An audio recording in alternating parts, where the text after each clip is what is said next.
The Pieve Santa Maria Maggiore was probably built in the 12th century, possibly on the remains of an older sacred building dating back to the 8th-10th centuries.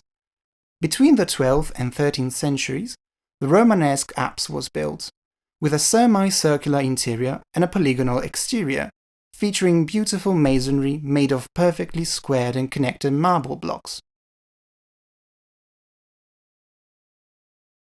Like most Pieve churches of that time, the Pieve of Erbusco is dedicated to Santa Maria Assunta, and it is called Santa Maria Maggiore to distinguish it from other churches that were under its jurisdiction. The baptismal font bears the engraved date of 1408, making it reasonable to date the construction of the bell tower back to the 15th century. In 1415, the Pieve was expanded with the construction of 3 large pointed arches that divided the single nave into bays.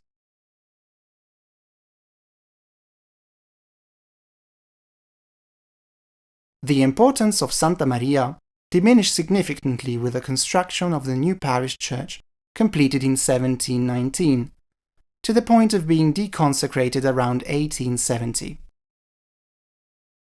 It was then handed over to the municipality and used as a theatre, then as a warehouse, and during World War I as a shelter for Austrian prisoners.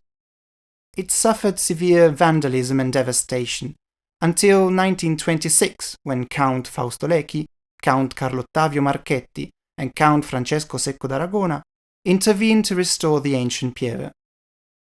In 1928, the Pieve was returned to the parish and reconsecrated.